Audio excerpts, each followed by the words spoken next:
Shalom, shalom, a paz do Senhor, graça e paz a todos, amados em Cristo. E mais uma vez estou aqui para fazermos então, ou falarmos sobre esse tema que é espiritualidade versus emocionalismo. É um tema breve que eu gostaria de abordar aqui com vocês, para podermos tirar essas dúvidas com relação a falsa espiritualidade que paira no seio da religião. É só para dizer que muitas das vezes as pessoas confundem, na maioria das vezes, confundem espiritualidade com sentimentos emocionais. Sentimentos emocionais carnais, aqueles que são as nossas sensações, que nós recebemos no nosso senso motor e por conta da nossa predisposição, a indoutrinação que sofremos para podermos achar que algo que eu sinto, sei lá, o que eu penso é espiritual. Eu falo disso porque houve uma temática que estamos aqui, eu tive a conversar com algumas pessoas e fomos falando sobre essa questão da espiritualidade confundida, principalmente quando se fala dos louvores, porque aqui em causa está mesmo o louvor da nossa irmã, a Hernani, e há um vídeo postado por alguém que diz que não, eu senti quando ela tem mesmo essa espiritualidade porque eu senti.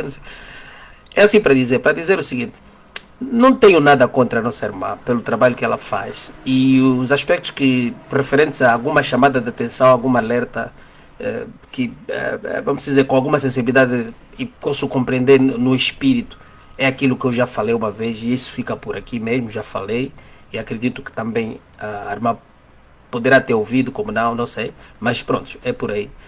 Agora, eu aqui vou falar um cômputo geral de tudo dessas questões de sensações, sentimentos, emoções, carnalidade que a gente vem confundindo com a espiritualidade.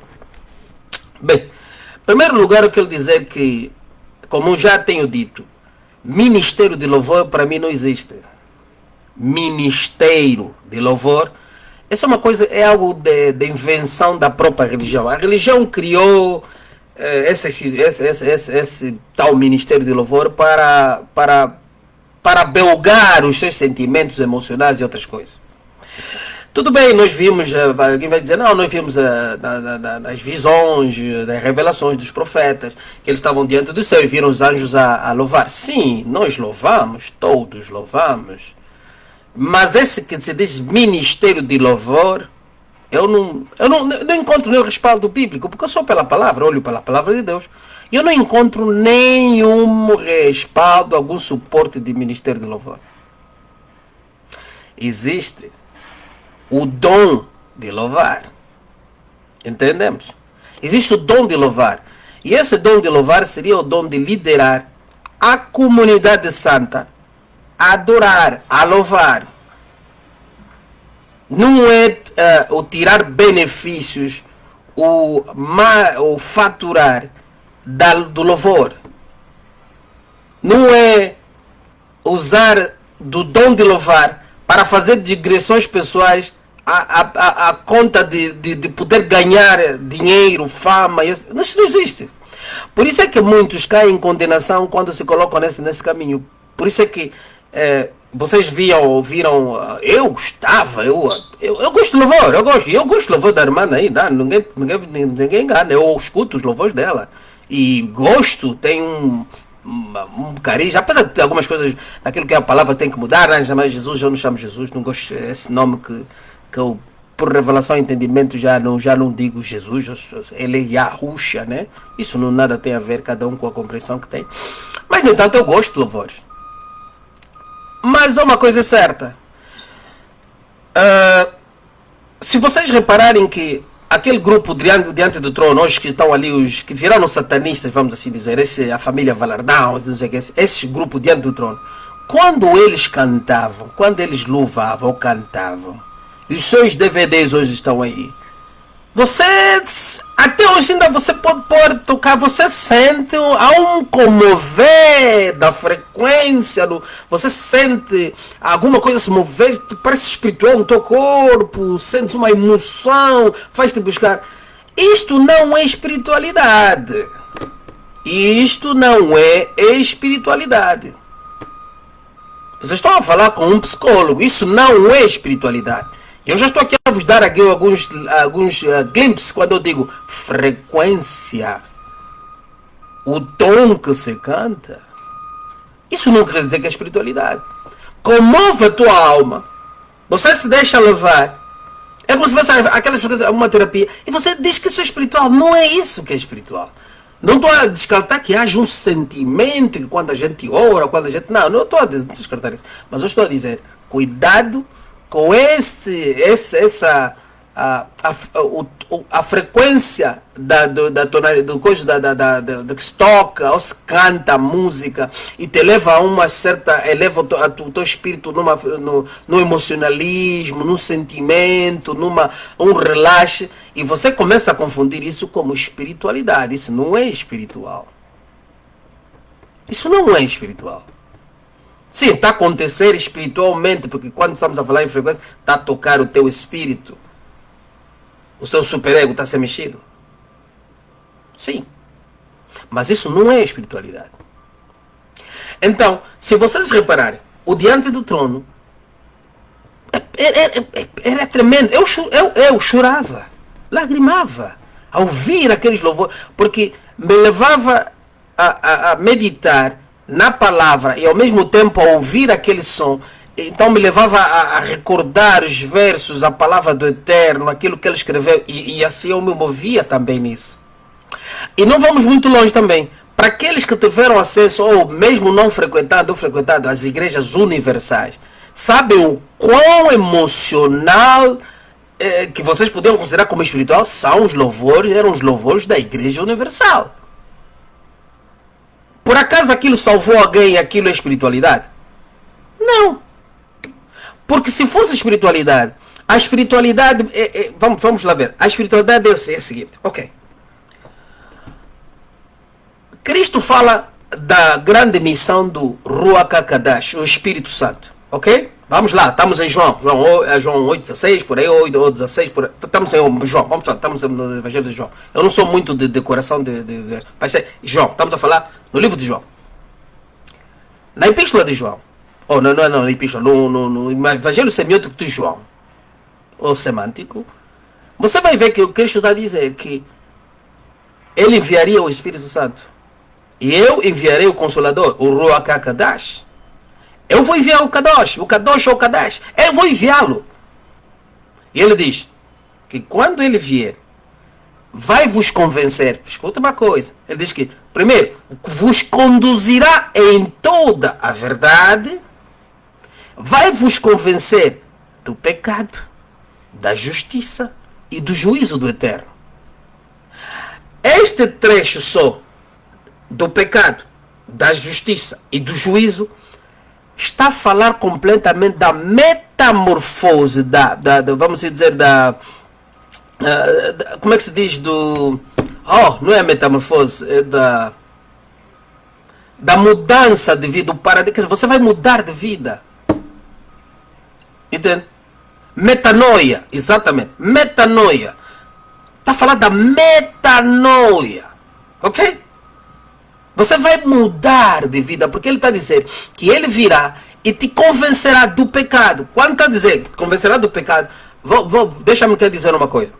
Essa experiência eu tive, ok?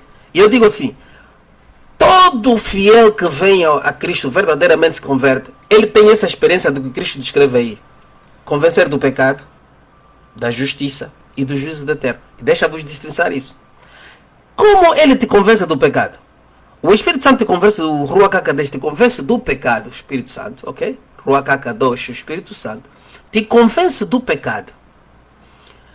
Porque a primeira ação dele, quando ele chega, é te convencer. Ei, você é pecador. Você é pecador. Depois, qual é o segundo passo que ele te mostra? Ele te mostra, convence o teu coração que você é um pecador. Você se convence que é pecador. E ele te mostra qual será o juízo caso você não aceitar ou não entrar neste amor, nesta mudança que ele te chama. E ele te mostra qual será o juízo. É por isso que diz que convence do pecado. Aliás, convence do pecado, da justiça e do juízo. É assim, ao contrário. Te convence do pecado, da justiça. A justiça, ele te mostra que há um caminho elaborado por ele, pela qual você pode entrar. Esta é a justiça, para que você viva em santidade e justiça por ele, na sua graça, na sua misericórdia, que é a misericórdia que está acontecendo agora, porque se ele veio até a ti, misericórdia, ok? Teve misericórdia pela tua alma, te convence da vida pecaminosa que você vive, te convence da justiça, do caminho, a solução pela vida pecaminosa. Qual é a solução? E te diz, e caso você não aceite, não há metanoia, então ele te mostra qual seria o juízo, ou qual será o juízo que te espera. Entendemos? A espiritualidade baseia-se nesse fundamento, que o Ruach HaKodesh nos conduzirá em toda a verdade. Em toda a verdade você não vai andar em mentiras. Você não vai começar a fazer negócio com a palavra. Você não vai faturar dons que Deus te deu. O Eterno. Quer dizer, o Yahuwah te deu dons e você não poderá faturar. Você não poderá tirar benefícios financeiros do dom que Ele te deu. Porque o dom não é seu. Ele te deu. Não quer dizer que você... Não, está a dizer, não tirarás benefícios. Você não vai fazer isso uma profissão. Porque você recorda que apóstolo Paulo nunca organizou conferências para ir pregar e ganhar dinheiro. Mas ele fazia as conferências segundo a vontade do Eterno. E como ele tinha uma profissão, ele usava da sua profissão para sustento. Então estamos a ver aqui uma separação que o Eterno já nos mostra desde o princípio. Que nós, os dons espirituais que nos foi concedido, não são para nós faturarmos. Quer dizer que Deus vai te conceder dom de trabalho, profissionalismo, oportunidade para você fazer dinheiro. Mas não é o dom espiritual que te vai dar dinheiro, que te vai catapultar por alguma coisa. Não. Nunca. Nenhum dos apóstolos fez isso. Nenhum dos discípulos dos apóstolos fizeram isso. Nem os profetas faziam. O único profeta que vimos a fazer é Baal. Baal e os falsos profetas de Acabe. Estes eram que faturavam com os dons. Entende? Então não podemos confundir. As pessoas estão a sentir emoção. A metanoia aconteceu. Houve mudança de vida. As pessoas tomaram decisão para sair da vida pecaminosa. Metanoia. Quando não há metanoia, estamos enganados.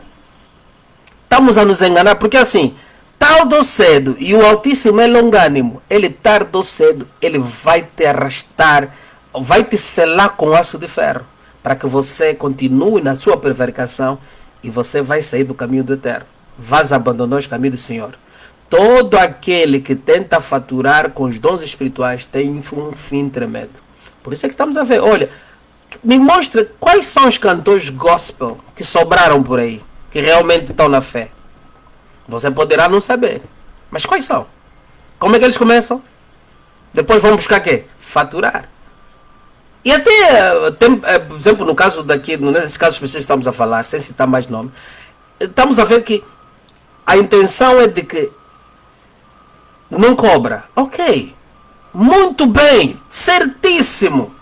Mas você quando vai olhar outro aspecto, espera aí, isso aqui é manipulação. Você não cobra. Mas você se junta ao falso profeta, que está a cobrar. O gatuno da lã, você fica com ele. E recebe do lucro da lã roubada. Mas você não lhe cobrou. Mas você sabe a origem do que ele está a te dar. Alguma coisa está errada. Então, não vem por aqui aqueles nossos irmãos espirituais, negociantes e equilibrados, para dizer que eu estou... Não, eu estou a falar isso que eu estou a ter que dizer, é a palavra de Deus. Se você quiser confrontar isso, confronte, mas é a palavra de Deus. Faça um juízo você mesmo. Analisa isso que eu estou a dizer. Analisa isso que eu estou a dizer. Então, você sentir alguma coisa... Eu não estou preocupado com isso. É quando você diz, eu senti. Eu também sinto. Aliás, vou lhe dizer outra coisa. Eu que já sou convertido. Muito jovem crescemos e ouvíamos música, por exemplo, qual é deixa aqui dizer, para aqueles que são mais que estão na minha faixa, que são do meu tempo, Raça Negra, José de Camargo e Luciano. Estamos a falar naquela fase que a gente era jovem, quando estamos, não estávamos apaixonados, já éramos religiosos, mas estamos à procura da nossa cara metade, como diz o brasileiro. Você tinha músicas seculares, as chamadas músicas slow, músicas românticas, que você gostava. Me explica aquele sentimento que você sentia pela música. Eu acredito que até agora, se eu meter aqui uma José de Camargo, Luciano, Raça Negra, eu gostava do Raça Negra. Tá vendo? Me leva junto com você. Me leva junto com você. Você. Essas músicas marcaram-nos na nossa infância. E temos um sentimento sobre ela.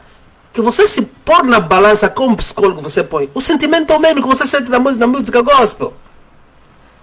Só que em contextos diferentes, você olha para contextos diferentes, mas o sentimento que te move na emoção daquela música é o mesmo que você tem da música gospel. Isso não é espiritualidade. Porque a espiritualidade muitas vezes acontece até no silêncio. E eu não estou a dizer que alguém não escute uma música gospel e por causa daquela música gospel lhe leva à reflexão, à conversão, porque o Ruach HaKodesh é que eu trabalho contigo.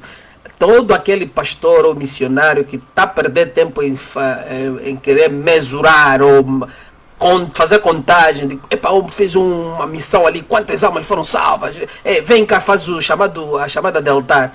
Estão a perder muito tempo, porque esta missão não é sua. A tua missão é apenas pregar. Deixa que no contexto do Ruach HaKodesh, aquela pessoa, ele é que vai conduzir. Há pessoas que escutam uma mensagem que passam 6 meses, só se convertem depois de 6 meses. No seu quarto. Ou diante de uma situação. Você posta eu não sei, mas eu digo assim, quando o Ruach HaKodesh vem nos resgatar, como é que eu digo? É algo íntimo.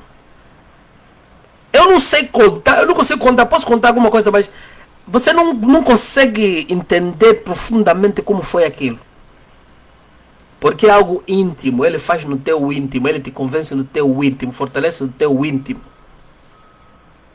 Você chora sozinho, você dobra joelho sozinho, você vê a presença, se manifesta, ele sozinho, ninguém está lá. Você e Ruach HaKodesh. E Ruach HaKodesh aqui não é outra coisa. É o Pai e o Filho. É o Pai e o Filho. É a presença essa unidade em ti. Por isso o Cristo diz, quer dizer, eu venho como servo, mas ai daquele que falar ou blasfemar contra o Espírito Santo. Quando eu, meu Pai na unidade. Eu e o papá na unidade. Aí é trono. É autoridade. Poder. Não é essa história que muitos ficam contando, não. O Espírito Santo é Pai e Filho. Na unidade. Trabalhando. Agindo. Então, meus amados, não confunda espiritualidade com emocionalismo, com sensações, com sentimento, porque todas essas coisas você sente tanto no Kundalini, no Kundalini, nas meditações de yoga. Você sente essas coisas. Esses são exercícios de comoção do espírito, realmente. Você comove o espírito, mas a espiritualidade é algo verdadeiro, factual, com metanoia. Há uma mudança mesmo de paradigma. Há uma conversão. Então você que vem para aqui, você pode comover as prostitutas, você pode cantar louvor diante das prostitutas, todas as prostitutas vão ouvir louvor. Quantas vão se converter? O que elas se deram a espiritualidade? Ou comover do espírito, emoção. Você pode cantar louvores para assassinos, bandidos, malandros, políticos. Quantas pessoas vão se salvar? Então, não confunda as nossas emoções com a espiritualidade. A espiritualidade é vívica e ela tem uma voz, ela tem um counseling, há um conselho. Você vai ouvir, não com este ouvido, você vai ouvir o que o Eterno está a falar para si. Quando há um comover espiritual, a palavra do Eterno viva vem para ti, te dá a instrução do que você tem que fazer. Fala no teu coração, ele começa a ministrar no teu coração. Isto é espiritualidade. Por quê? Porque vai haver uma ação, uma reação com relação àquilo. Aleluia? Então, as emoções, os sentimentos, carnalidade, não é espiritualidade. Nunca foi e nunca será. Aleluia? Então, este é o conselho que eu queria deixar aqui e falar, partilhar com vocês. Não porque eu sou muito sábio com todas as coisas, mas este é o caminho que o Espírito Santo mostra, ensina-nos com relação à verdade. A religião está sempre a nos criar situações adversas. Então me despeço aqui na bendita e a santa paz do Senhor. Yahushua, Messias, o Cristo. Amém?